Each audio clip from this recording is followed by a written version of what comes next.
ख़वातीन व हज़रात की खिदमत में स्टॉकहोम स्वीडन से आरिफ किसाना का सलाम पहुँचे। आज का व्लॉग स्वीडन की बहादुर बेटी ग्रीटा थुनबेरी के हवाले से मेरे अखबारी कॉलम पर मुश्तमिल है, जिसमें उनकी जद्दोजहद और ख़ुसूसी तौर पे इसराइली अफवाज के हाथों गिरफ्तारी के बाद उन्होंने जो स्वीडिश मीडिया को इंटरव्यू दिया है और उसमें होने वाली जो उनकी बदसलूकी और वहाँ का जो माहौल था उसकी उन्होंने वजाहत की है। तो ये कॉलम भी ज़रूर देखिएगा। दुनिया ग्रीटा थुनबेरी को एक माहौलियाती कारकुन के तौर पे जानती है, लेकिन हकीकत में ग्रीटा थुनबेरी सिर्फ मौसमियाती तब्दीली के खिलाफ आवाज उठाने वाली लड़की नहीं, बल्कि वो इंसानी वकार, इंसाफ और मजलूम कौमों के हक में खड़ी होने वाली एक आलमी ज़मीर की आवाज बन चुकी है। ग्रीटा ने अपना सफर 2018 में एक कार्डबोर्ड के टुकड़े और एक तनहा एहतजाज से शुरू किया था। वो स्वीडिश पार्लियामेंट के बाहर बैठती थी और इस नौजवान लड़की ने स्कूल की हड़ताल बराए माहौल का निशान उठा रखा था। यही वो खुलूस और अज़म था जिसने फ्राइडे फॉर फ्यूचर जैसी आलमी तहरीक को जन्म दिया और इसे माहौलियाती इंसाफ की अलामत बना दिया। ताहम ग्रेटा का दायरा कार सिर्फ माहौलियात तक महदूद नहीं रहा। जहां कहीं भी इंसानियत सिसक रही हो वो उसके खिलाफ आवाज बुलंद करती है, और यही जज्बा उसे फ्लिटा फॉर रेजिस्टेंस नामी मुहिम के लिए ले गया, जो बैन अल-अक़वामी समुंदर के रास्ते गजा का मुहासरा तोड़ने और वहां अमदाद पहुंचाने की एक कोशिश थी। इस मुहिम के दौरान इसराइली बहरिया ने उन जहाज़ों पर हमला करके तमाम कारकुनों को गिरफ्तार कर लिया। ग्रेटा भी उन्हीं में से एक थी। इससे कबल भी ग्रेटा ने गजा का मुहासरा तोड़ने की कोशिश की थी और वो इसराइली फौजों के हाथों गिरफ्तार हुई थी। लेकिन इस बार गिरफ्तारी के बाद स्वीडन के एक बड़े अखबार को उन्होंने अपनी कैद की तफसीलात बताई और जेल में होने वाले इसराइली मजालम से पर्दा उठाया। उनका बयान पढ़कर रोंगटे खड़े हो जाते हैं। उन्होंने बताया कि इसराइली मुहाफिज बार बार उन्हें फहश जैसे अल्फाज से पुकारते।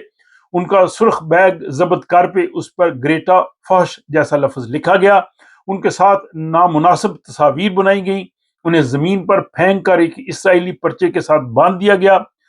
जब भी इत्तेफाक से उनका जिस्म उस पर्चे को छू जाता तो मुहाफिज चीखते हुए कहते, पर्चे को मत छुओ। इसके साथ ही उन्हें लातों से मारते। सबसे अलमनाक पहलू यह था कि तमाम कारकुनों को पानी से महरूम रखा गया। ग्रीटा का कहना है कि उनकी अपनी स्वीडिश हुकूमत ने भी इस वाक़े की संगीनी को कम करके पेश करने की कोशिश की और मुख्तलिफ हीलों से कहा कि कारकुनों को वहां जाना ही नहीं चाहिए था। इसका जवाब दानिशमंदी से ग्रीटा ने यह दिया कि पहली बात यह है कि हमें बैन अल-अक़वामी पानियों से गिरफ्तार किया गया जहां जाने की कोई पाबंदी नहीं थी। दूसरी बात ये देखिए कि मेरी हुकूमत उन स्वीडिश शहरियों की तारीफ करती है जो यूक्रेन के उन इलाकों में जहां सफर की पाबंदी है वहां जाते हैं। ग्रेटा ने बजा तौर पर पूछा कि फिर वो स्वीडिश शहरी जो यूक्रेन में जंग के दौरान इंसानी खिदमत के लिए गए हैं तो उनकी हुकूमत तो तारीफ करती है, ये तजाद क्यों? जवाब सिर्फ एक है, नस्ली इम्तियाज।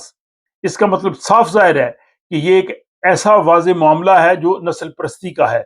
स्वीडिश हुकूमत वैसे तो हकूक इंसानी की पासदारी के लिए आवाज बुलंद करती है, लेकिन इस मामले पर नीम दिलाना बयानात से ज्यादा कुछ नहीं किया। स्वीडन की अपनी वजारत खारजा का रवैया भी अफसोसनाक है। एक सफेद फार्म स्वीडिश पासपोर्ट रखने वाली आलमी शोहरत याफ्ता शख्सियत के साथ अगर इसराइल ये सलूक कर सकता है जबकि पूरी दुनिया की नजरें उस पर हैं, तो फिर जरा सोचिए वो फलस्तीनियों के साथ रात के अंधेरे में क्या कुछ करता होगा।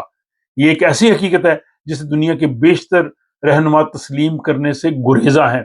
ग्रेटा ने नाम निहाद जमहूरी और हुकूक इंसानी की अलंबरदार हुकूमतों के चेहरों से नकाब उतार दिया है। वो किसी मसलत, खौफ, लालच या तासुब का शिकार नहीं हुई।